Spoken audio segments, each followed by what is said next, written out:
O episódio a seguir é uma produção original do Estúdio Altia Podcasts. Para patrocinar esse e outros programas independentes, acesse altiapodcasts.com.br ou @altiapodcasts nas redes sociais.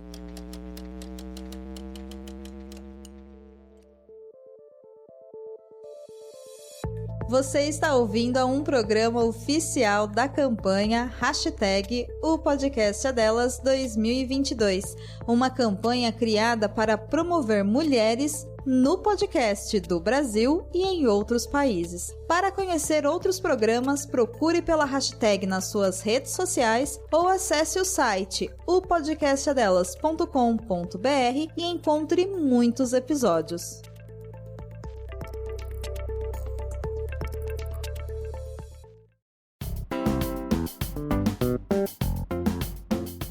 Açúcar, tempero e tudo que é de bom. Esses são os elementos essenciais para ser uma mulher foda vivendo no governo atual brasileiro? Claro que não. Para aguentar a nova posse ano que vem, todas nós precisaremos do elemento X. Ou melhor, do elemento Z, né? Que vem junto com a nova geração. E aí, ouvinte, tudo bem? Voltamos! E eu sou a Débora. Você tá começando mais um episódio do Boca de Siri. E eu sou a Laura. E você já sabe, né? Ó, ficou com saudade, né? Tá aguentando esperar de 15 em 15 dias? Então fica tranquilona, a gente sempre volta. Aproveita e conta o que você tá achando. A gente tá amando receber os feedbacks de vocês, vem de DM, vai lá no nosso Insta, @podcastbocadesiri.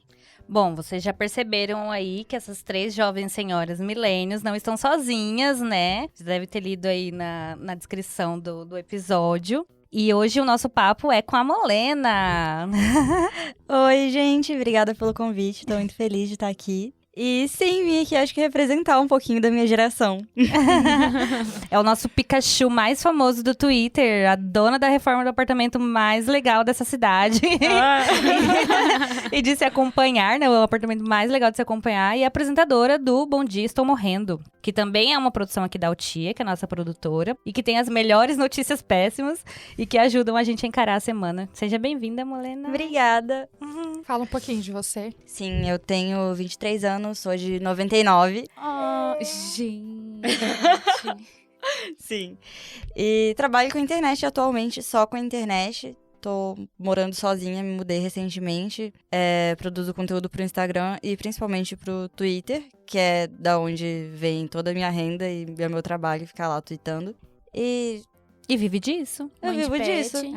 Mãe de pet. Mãe de pet. Tenho 2 cachorrinhos morando comigo agora, roendo tudo que eu conserto.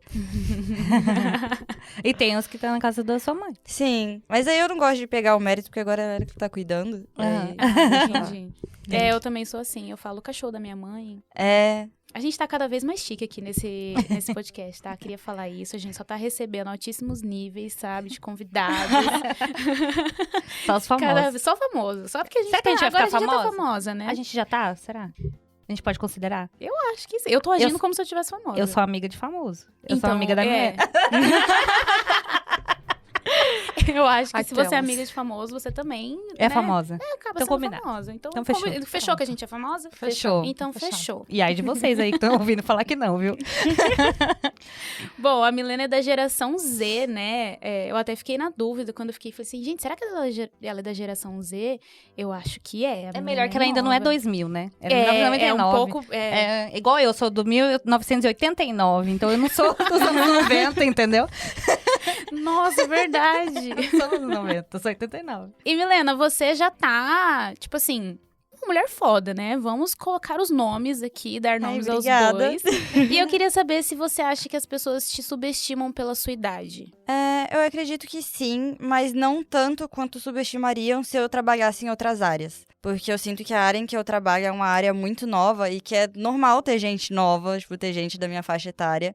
Principalmente nas plataformas que eu tô e principalmente no Twitter, é normal. E aí meio que as pessoas não têm um conceito formado sobre o que é se trabalhar com Twitter. Então meio que não tem como ter um preconceito se você não tem conceito nenhum do que com o que é que eu trabalho, sabe? Eu também mexo com trabalhos manuais, faço reforma de casa, essas coisas. E aí nessa área, sim, bastante. Porque Acho que talvez pelo jeito que eu gosto de mostrar as coisas, que eu tô aprendendo tudo sozinha, acho que dá a impressão de que eu não sei muito bem o que eu tô fazendo. E às vezes eu realmente não sei. Mas às vezes eu sei. E mesmo quando eu sei, vem gente me explicar. Porque, nossa, a Milena, tadinha, não deve saber. Tipo, não sabe pintar uma parede sozinha. Pô, essa menina aí. Sempre vem um homem explicar, assim. Sempre vem um homem dar conselho de como pintar uma parede. Isso aí é independente da idade, eu acho. Independente da idade, vem um homem querendo Sempre que você estiver no Instagram fazendo algum trabalho manual, vai brotar um homem do seu lado. Tomar as coisas da sua mão. Mas eu lembro que você já comentou no seu Instagram que foi um dos motivos que fez com que você fosse atrás de aprender a fazer. Sim, isso também. Isso e o fato de que eu não gosto de homem dentro da minha casa. Eu não gosto de contratar prestador de serviço. Eu não fico confortável. É perigoso. Ainda, antes disso, eu morava na casa da minha mãe ainda, mas eu já não gostava. Mas agora, morando sozinha, assim, a casa pode desabar. Eu vou tentar consertar com fita adesiva. Eu não vou chamar nenhum homem pra entrar lá comigo sozinha em casa. Eu acho isso super legal, porque eu acompanho eu amo ver os stories de reforma da Milena. E aí, esses dias ela era o negócio do ar-condicionado, a saída que tava tampada e tal. Aí ela viu que tava tampada e não sei o quê, vou tirar. Aí eu vi no próximo stories, ela era, tipo, marretando o negócio. Tome marreta. E eu fiquei assim, eu falei, cara, a Milena é sensacional. Porque eu nunca ia tirar isso aí sozinha. Eu ia pedir pra alguém, provavelmente meu amigo Bernie, que é quem fura tudo lá na minha casa. Eu só ligo, você podia vir que fura minha parede, né? Óbvio que é comodismo. Se eu fosse, né, realmente não tivesse outra opção, eu faria. Mas se eu tenho, eu não faço. Eu peço pra alguém fazer. Você não sabe o quanto que é divertido quebrar uma parede. É muito bom. A hora que eu assisti, eu pensei exatamente isso. Eu falei, nossa, deve ser muito legal. Eu preciso de uma parede agora. É muito legal. Dá pra descontar todo o seu ódio ali. Achei perfeito. Sim. É o cara da luva de predeiro, o melhor do mundo. A nossa geração, ela viveu 2 momentos, né? A gente teve a era do sem internet, que foi a nossa era que, né, meninas? Quando a gente nasceu, não tinha rede social igual hoje, né? Não tinha rede social, não tinha celular. Vivemos a era antes do celular, que a gente marcava a hora pra falar com a amiguinha no telefone, né? Mandava SMS. Não, mas não tinha celular, amiga. Não, mas a gente viveu, tipo, não ter internet, não ter celular, depois SMS, e depois, tipo, a gente pegou essas etapas. Eu tava falando que eu lembrei que eu marcava a hora pra falar com meus amigos da escola. Tipo, você liga lá em casa 3 horas da tarde verdade. Que eu vou atender. E com o boyzinho também, tipo, pra minha mãe não atender o telefone, não correr o risco. Eu tava lá do lado do telefone e marcava a hora pra ele me ligar, entendeu? Pra ligar no telefone fixo de casa. Mas enfim, e o pessoal mais novo já chegou com essa tecnologia bombando e já vive essa exposição das redes sociais e tudo mais. E a gente sabe que estar nas redes pode gerar uma pressão muito grande e afetar a nossa saúde mental, certo? Então, você acha que essa geração Z pode ter mais facilidade com isso? De lidar com isso? Eu acredito da exposição? Sim, porque a gente meio que já cresceu dentro disso, sabe? Eu já cresci acostumada. Tem o termo cancelamento, que agora tipo, já tá meio ultrapassado, mas mesmo assim, tipo, é como se as pessoas da... Peraí, a véia falou assim, nossa, eu estou super toda hora isso. Cancelamento, ela já tá passada. Já tá passado. Já é cringe, amiga. Já é cringe, desculpa. E diz que cringe também, no momento de cringe, agora, eu já acho que cringe tá ultrapassado. Cringe é cringe também. Mas na época que eu ainda falava cringe, acho que teve um episódio que a gente gravou e a gente falou cringe, a gente fez uma piada e tal. Aí a Gabs foi editar e aí ela falou assim, gente, eu tirei a parte do cringe porque já tá ultrapassado. E eu fiquei, Tá. Ficou tão legal. É que a Gabs, a editora, tem a mesma idade que eu, então a gente já consegue pegar o fluxo. Eu até brinquei com ela, falei que você é jovem, né, Gabs? Eu ainda acho que... Porque o pessoal da nossa idade, todo mundo ainda tava usando cringe. Só os novos que não. E lembrando que Milena que começou com essa história de cringe, né? Saiu do tweet dela. É verdade. Conta, Milena, como que foi isso? Então, as pessoas da geração de vocês perguntaram o que vocês da geração Z consideram cringe. Eu respondi e ficaram meio chorando. Resumidamente, foi isso. Tinha o negócio do café, né? Tem o boleto, o café, tem a sapatilha do bico redondo e a calça skinny. Calça skinny. Algumas das coisas eu concordo, sim, mas... Não, gente, isso foi zoeira, então não concordo. Mentira, tô brincando. Mas aí popularizou o negócio, todo mundo ficou falando sobre isso, né? Sim, a partir de um tweet, sim. A partir de um tweet. E tinha coisas naquele tweet que eu respondi de brincadeira, e aí tem gente até hoje, tipo, na sessão seguinte de terapia, tipo, passou uma semana, foi falar com a minha psicóloga, ela me deu oi e perguntou, Milena, mas por que tomar café da manhã é cringe? Mentira. Eu fiquei, pelo amor de Deus, achei que na terapia eu teria paz. Mas essa parte era brincadeira, eu só coloquei lá porque eu sou intolerante à lactose e eu também não posso cafeína, porque eu fico com tremedeira.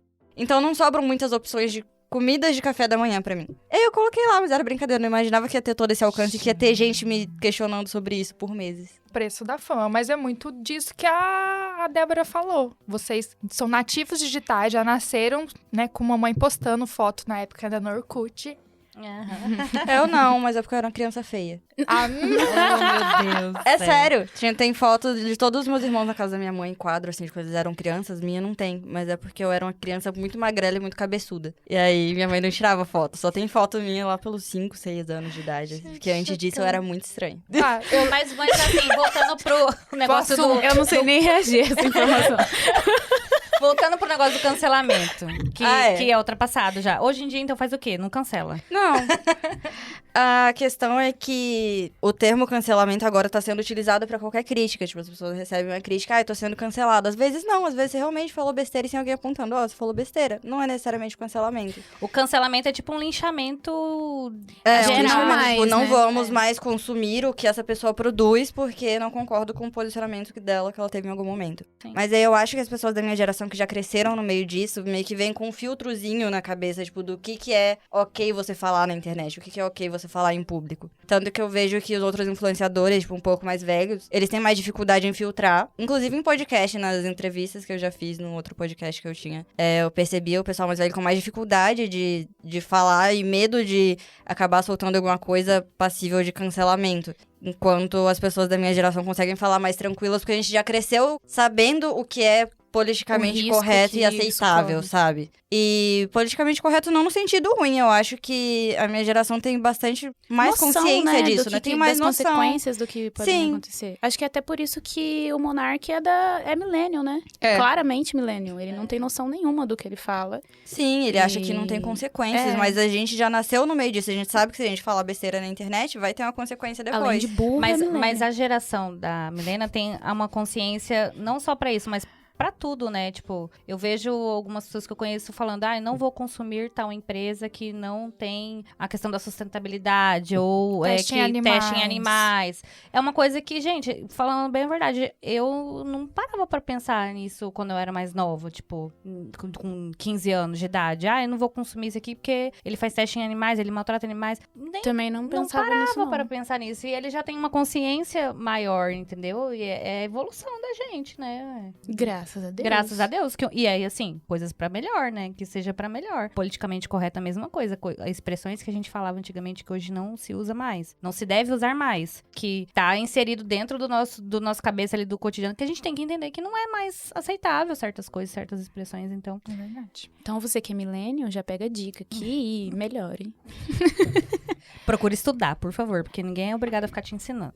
Eu estou aberto a correções. Eu estou aqui aberto a correções. Eu li uma matéria do Valor Econômico esses dias e uma psicóloga americana falava que essa é a geração mais segura que já existiu. A geração que tem a dependência do smartphone, mas que também se tornaram mais vulneráveis com a perspectiva psicológica. Se você tem depressão, se você fala disso tranquilamente, inclusive nos dias atuais, você fala isso no seu Instagram, no seu Twitter, você já recebeu mensagem de pessoas que se inspiram em você ou de certa forma fala de você como forma de ajuda no processo dela? Sim, eu recebo bastante mensagem de pessoas que, quando eu comecei a mostrar o processo do meu tratamento, porque eu postei desde o comecinho, desde quando eu comecei a fazer terapia, mas é porque eu já queria fazer fazia um tempo, mas eu não sabia por onde começar. E aí eu senti que se eu acompanhasse alguém que mostrasse, isso poderia me ajudar de alguma forma. E aí foi o que eu fiz, eu pensei, ok, vou produzir um conteúdo que eu adoraria consumir. E aí eu comecei a postei o diário de terapia, depois recebi diagnóstico de depressão. E muitas pessoas começaram a se identificar com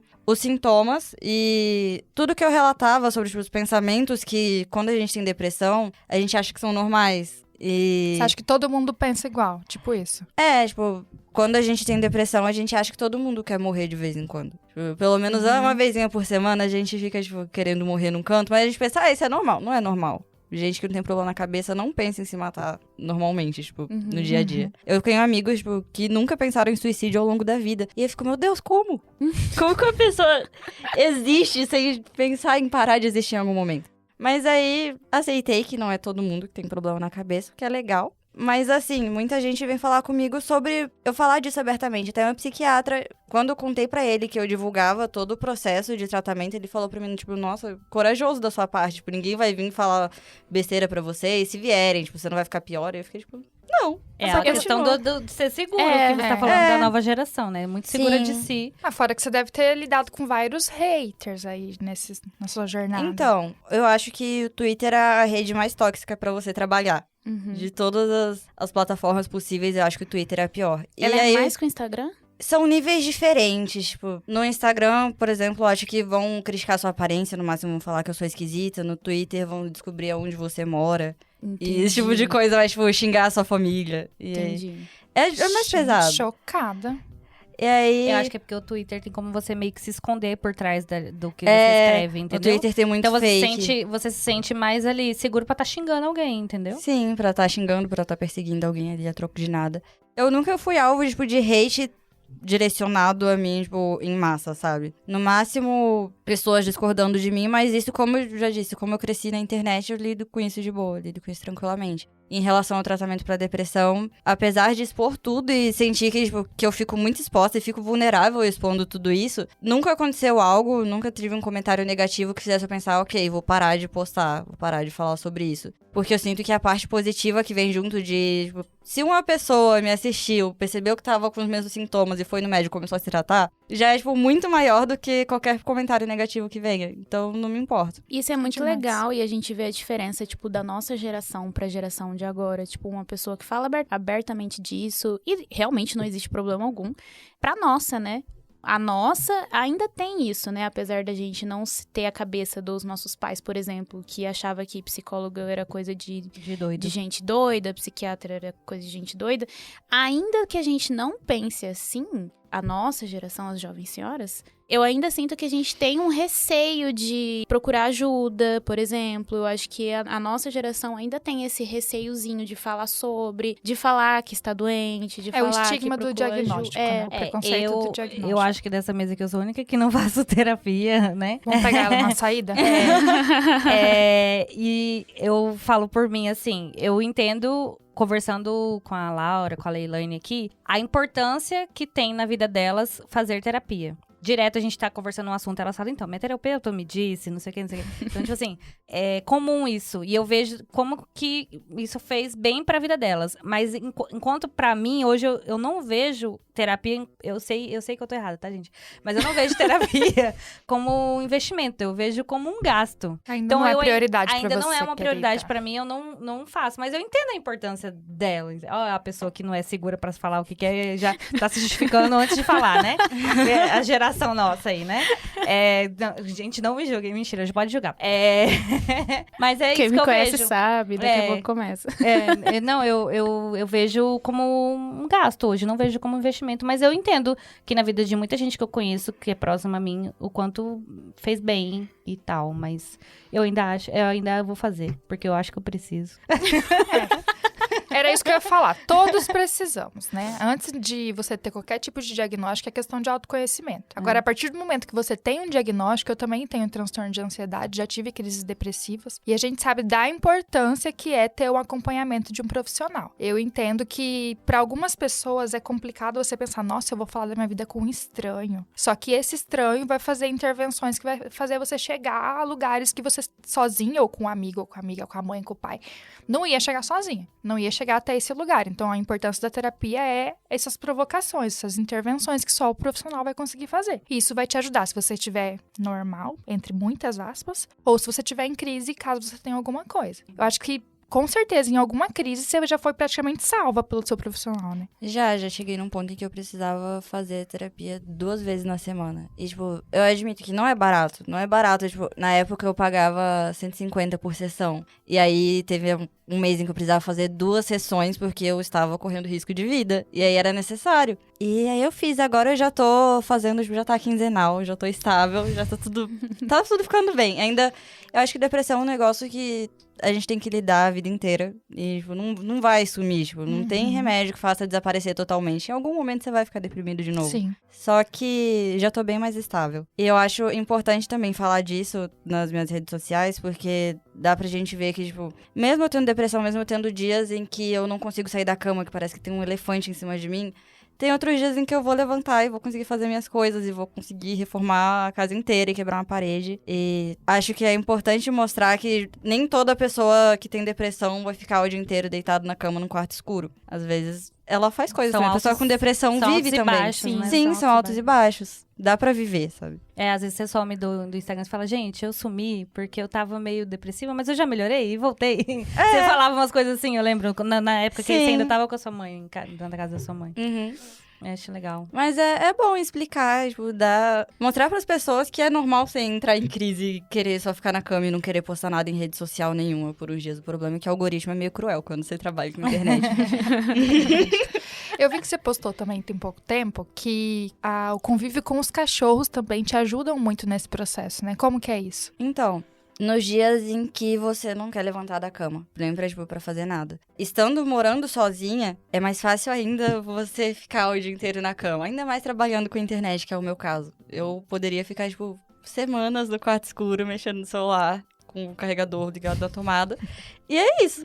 E aí, tendo cachorros, em algum momento, eles vão começar a arranhar a minha porta. Eles vão começar a me puxar pra eu dar comida pra eles e pra beber água. E às vezes só esse momento em que eu levanto da cama e vou até a cozinha, tipo, eu olho ao redor e penso, nossa, eu moro sozinha, minha casa, que legal.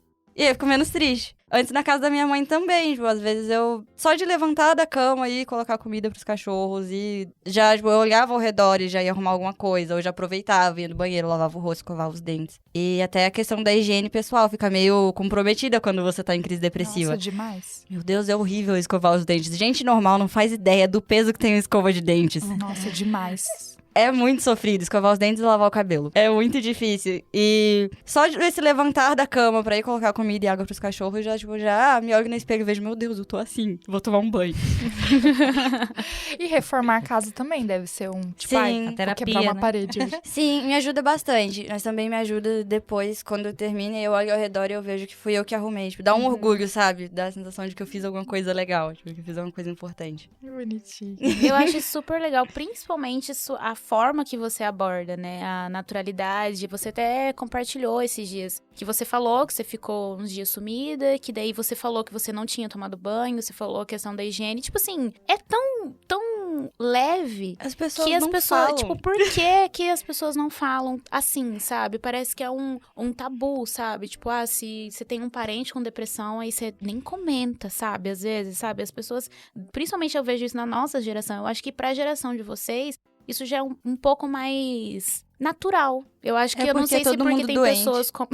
vivemos... Eu não sei se é porque tá todo mundo assim, e é tipo um senso comum, todo mundo tá doente, ou se é porque também, ou as duas coisas, tem pessoas como você que tratam como naturalidade, que a gente não precisa demonizar e ficar com vergonha, ou qualquer coisa do tipo. Por que não, né, conversar sobre isso? Por que não, se eu tô compartilhando minha vida... querendo ou não, é algo que dá pra tratar, que tem tratamento, você tem depressão, dá pra tratar, não é nada... Não é uma não sentença. Um bicho de não é uma sentença de morte. É verdade. Eu acho isso muito legal. E, assim, no comecinho do diagnóstico, sempre vem aquela dúvida, se é, tipo, será que eu tenho depressão? Eu só gosto muito de dormir. Será que eu só não tenho sono demais? Ou sou só antissocial será que mesmo? eu só não sou preguiçosa?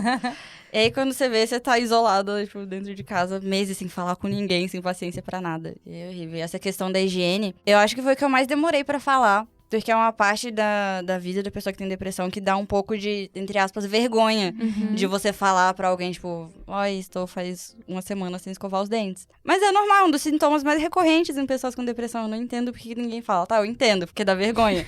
É um ciclo, assim. Mas quando eu falei, muita gente veio falar, tipo, nossa, você é a primeira pessoa que eu vejo falando sobre esse aspecto. Porque quando a gente fala de depressão, vem muito a imagem da pessoa triste, encolhida, chorando, e só isso. Mas a imagem que vem de uma pessoa limpinha, encolhida, chorando. E não de uma pessoa sem tomar banho faz muito tempo. O que eu ia comentar justamente é que o seu Twitter é humor. E aí você pega o humor, mistura com a depressão, com sarcasmo, com tudo. E humor ácido, né? E é isso, cara. Ela consegue tratar, inclusive no seu podcast, né? Você faz dessa forma. Sim, eu sinto muita falta de gravar meu podcast, inclusive. Mas sim, eu puxei muito. Eu percebi que quando eu falava da visão de mundo, tipo, do quanto eu achava que todo mundo tinha o mesmo pensamento que eu, tipo, por eu já ter crescido com meio que esse transtorno na minha cabeça, eu achava que todo mundo pensava assim. É o que eu falei no começo. Eu achava que todo mundo pensava assim. Quando eu percebi que não, que pra algumas pessoas era engraçado, eu não consegui fazer planos porque eu achava realmente que semana que vem eu ia morrer, eu comecei a usar isso pra criar conteúdo também. Veio muito dessa... Eu realmente, quando eu comecei a gravar, eu não tinha perspectiva nenhuma de futuro. Eu não conseguia, tipo, me planejar pra daqui a 1 ano, 1 mês, 2 meses. Não conseguia fazer plano nenhum. Agora eu já consigo. Mas o humor continua aqui, tipo, esse senso de humor, essa visão, porque não tem como você perder a experiência que você teve. Então, tipo, eu ainda sei como eu vi o mundo antes, sabe? Aí é tão surreal de você pensar com a menina de 23 anos, né? Tá achando que vai morrer daqui a qualquer momento, que fica engraçado. Sim, então... Quando eu tinha... Eu lembro que quando eu tinha, sei lá, 13, 14 anos, eu não achava que eu viveria até os 15. Quando eu tinha 15, eu não achava que eu chegava nos 20. Então você já tem depressão há muito tempo. Então, você tinha... Diagnosticada, não, diagnosticada, mas... Mas eu sempre pensei assim, eu não conseguia fazer planos. Eu nunca fui uma criança que teve sonhos. Até hoje eu não tenho grandes sonhos, assim. Tipo, eu tenho, sei lá, uma coisa ali que eu quero comprar. Mas eu nunca... É a curto prazo, né? Os sonhos. Tipo, vou receber, vou comprar uma bota ali. Mas é isso. Limite dos meus sonhos, tá ali. E aí eu nunca cresci sendo uma criança muito sonhadora. Nunca conseguiu responder, o que você quer ser quando crescer? Não, mas eu acho que isso me ajudou um pouquinho, porque se eu tivesse um sonho de uma profissão, depois eu fosse trabalhar com a internet, eu acho que eu ia ficar triste. Eu ia ficar decepcionada. Eu penso muito sobre, tipo, criança que cresce querendo ser médico, e aí fica 7 anos fazendo cursinho pra passar na federal. Fico com dó, porque, tipo, a pessoa não tem culpa, ela tá sonhando com isso, mas... É tão mais fácil. Mas a que custo? Pra que eu tô aqui ganhando como influencer e vivendo bem? Só faz faculdade que não se garante no Twitter. Eu também acho. Isso aí. Eu não me garanti no Twitter, eu fiz 2 faculdades. Que já pra... Sinto muito por vocês. 2 vezes. Nossa Senhora. Quais foram os principais benefícios que você sentiu depois que você começou a fazer o tratamento? Eu sinto energia pra fazer as coisas. Antes eu podia ficar o dia inteiro na cama que eu simplesmente não sentia vontade de fazer nada. Eu sinto fome, eu ganhei os 10 quilos porque eu simplesmente não comia. Eu não comia. Eu acordava, tomava um antidepressivo, ia trabalhar. E aí, às vezes, como era... Na época, eu ajudava minha mãe no supermercado da minha família. E na época, sei lá, de tarde eu tomava uma Coca-Cola, um energético. E aí, eu ia comer, sei lá, uma bolachinha antes de dormir. E era isso que eu comia ao longo do meu dia. Eu não sei como que eu não desenvolvi uma gastrite. Ser jovem é muito bom. Outras coisas também, né? Sim, eu não desenvolvi nenhum problema estomacal por causa disso. Mas agora eu voltei a comer. Aí eu aumentei, tipo... Agora eu tô com uns 10 quilos a mais que antes do meu tratamento. Agora eu sinto fome, eu não conseguia comer. Não era uma questão de só não sentir fome. Quando eu ia comer, eu me sentia enjoada, porque eu não estava acostumada a comer. Eu nunca recebi um diagnóstico de transtorno alimentar. Era só porque a depressão, tipo, deprimia tudo. Deprimia a fome, deprimia... E aí eu não sentia mais ânimo pra fazer minhas atividades do dia a dia. Isso ainda volta de vez em quando, sabe? Tipo, tem semanas em que eu tô ali que eu não tenho vontade de fazer nada. Eu comecei a ficar incomodada com a bagunça do meu quarto e a bagunça da minha casa. Na época eu morava na casa da minha mãe. E quando você tem depressão, é como se tivesse um filtro na sua cabeça que você simplesmente não se incomoda. Tá lá, tipo, o seu quarto parecendo um lixão. E aí você olha lá e já... Tá. E quando o medicamento começou a bater, tipo, entre aspas, quando começou a surtir efeito o tratamento que eu tava fazendo, teve um dia que eu acordei e fiquei, meu Deus, como que eu tô vivendo aqui?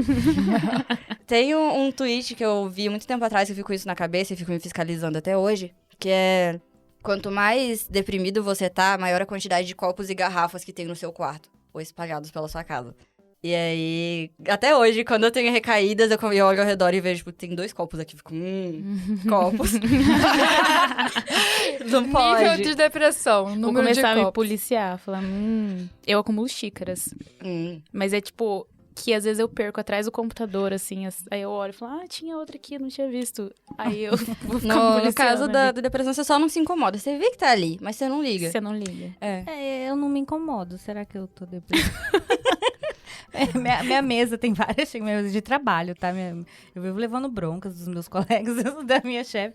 Eu acumulo xícaras. Tipo, eu vou lá, vou tomar um café. Aí eu pego uma xícara de verdade mesmo, não pego copo descartável. Aí fica a xícara lá. Aí eu fui numa sala, voltei, Eu tô afim de tomar café. Eu pego outra xícara, tomo outro café. E deixa na mesa. Chega, final do dia tem 3 xícaras na minha mesa e ainda o copo de água e uma caneca que foi a primeira caneca que eu peguei de manhã cedo, o café. Porque eu tenho uma caneca minha, né? Aí eu uso a xícara da agência também. E aí eu fico com aqueles negócios ali uns 4 dias.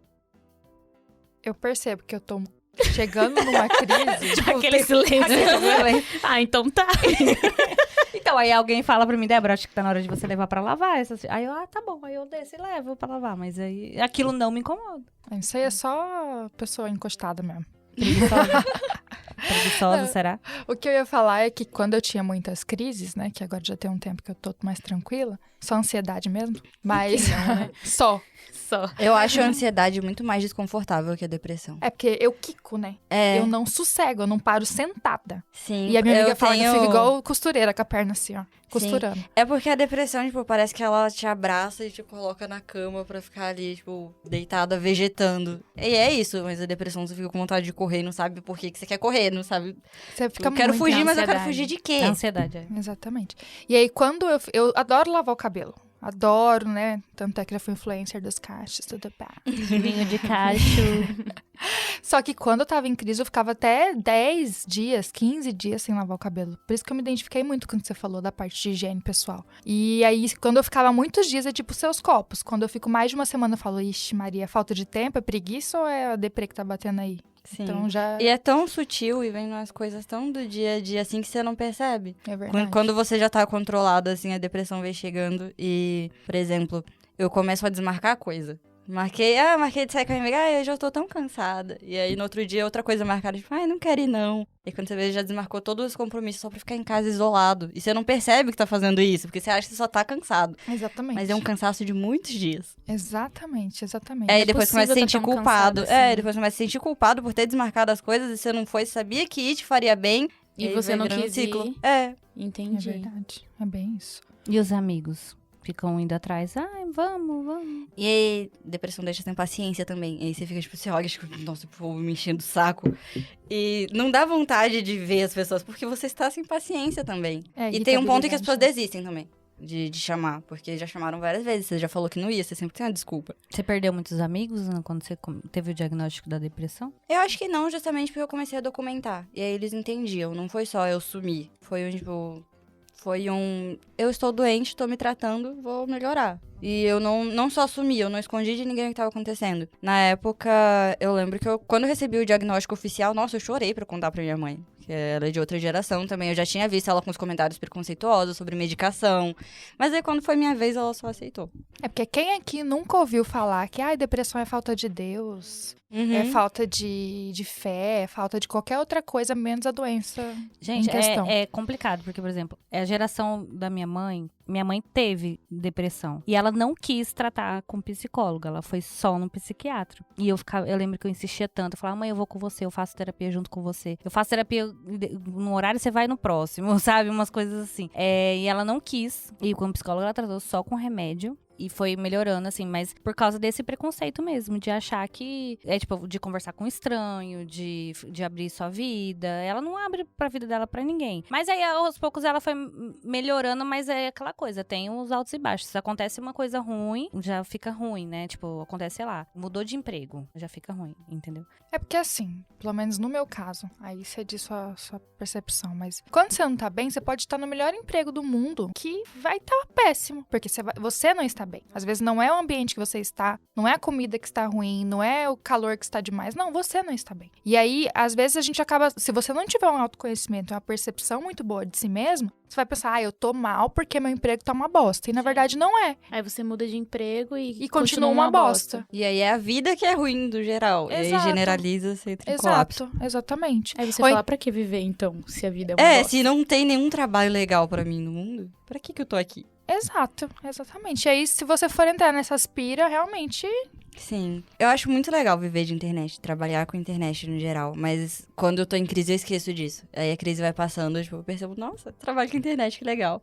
Eu vou percebendo de novo. O brilho voltando.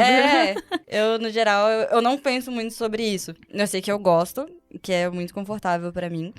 Mas é difícil lidar com isso e lidar também com o algoritmo quando eu não tô legal. Tanto que eu paro, acho que em todas as minhas redes sociais, menos no Twitter, porque que é a minha maior fonte de renda. Porque é onde eu fico mais pressionada. Tipo, se eu parar de twittar por, sei lá, 2 dias, quando eu aparecer no 3º dia pra twittar, o Twitter não vai mais entregar os meus tweets pras pessoas. Então eu não posso parar. E aí eu tenho, sei lá, nos rascunhos, alguns tweets reserva pra esses dias. E eles ficam lá, tipo, pra serem soltos quando eu não tô tão legal assim, pro algoritmo não me cortar e eu poder ficar deprimida em paz.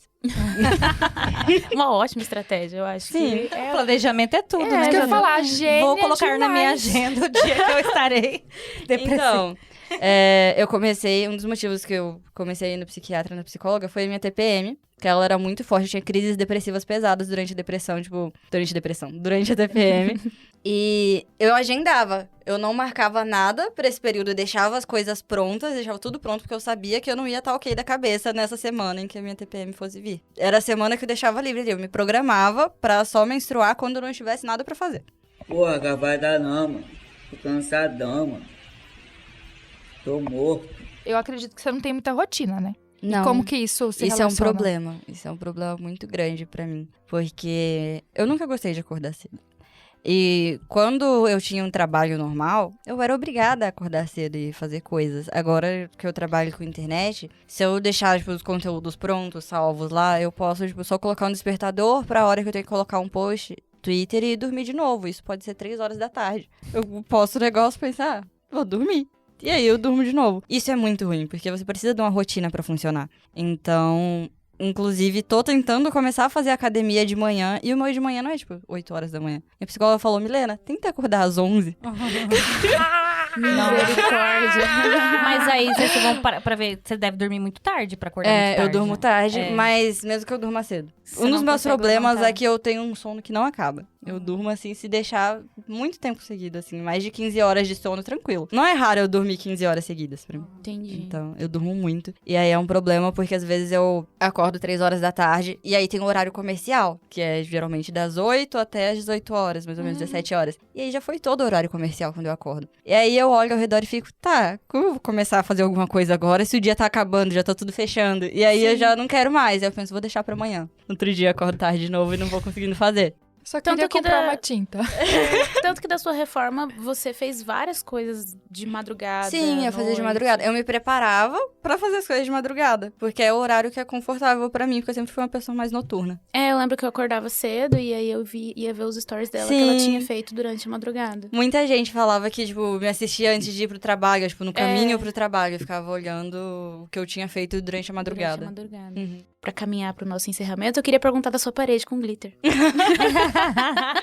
Vem aí. Eu vi que você fez os testes, né? Eu fiz os testes e aí eu recebi o patrocínio de uma marca daqui de Cuiabá, que tem um revestimento diamantado, que tem partículas de brilho. Tô esperando chegar um lote novo no tom que eu quero mexer nos meus banheiros e usar esse revestimento com glitter. Mas aí me mandaram já a cor mais escura que eles tinham. Não achei escuro o suficiente, mas já era bem escura.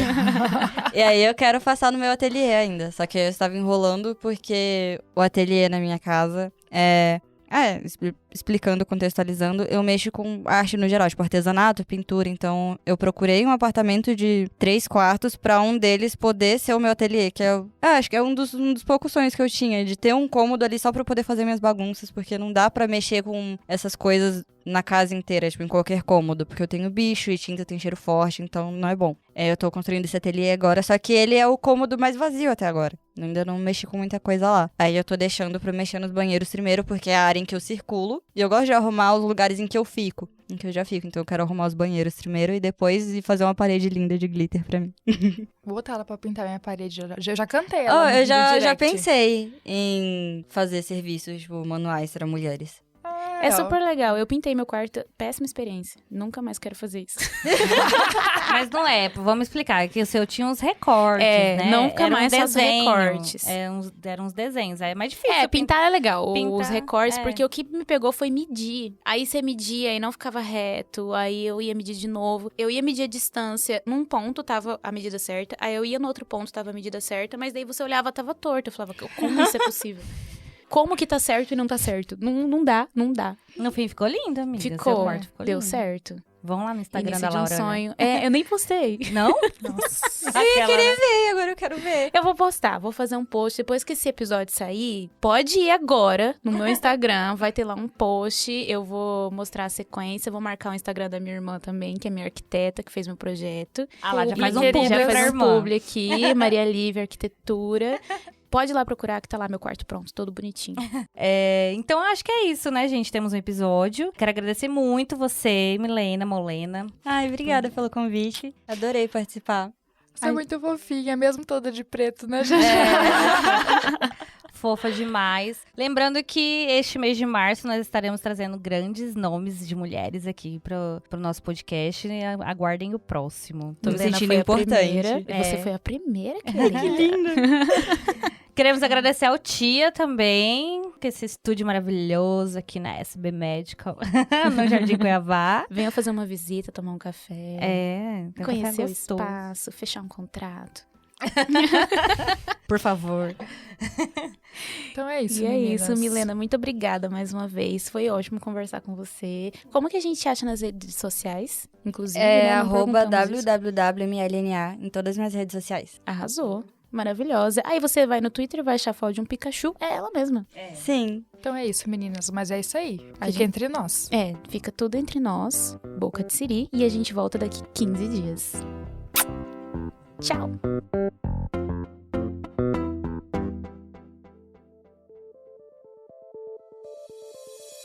Gostou desse programa? Bom, né? Ele faz parte da campanha hashtag o podcast é delas 2022. Procure pela hashtag durante esse mês de março nas suas redes sociais e encontre muitos outros programas promovendo mulheres no podcast. A lista completa dos episódios você encontra em opodcastadelas.com.br.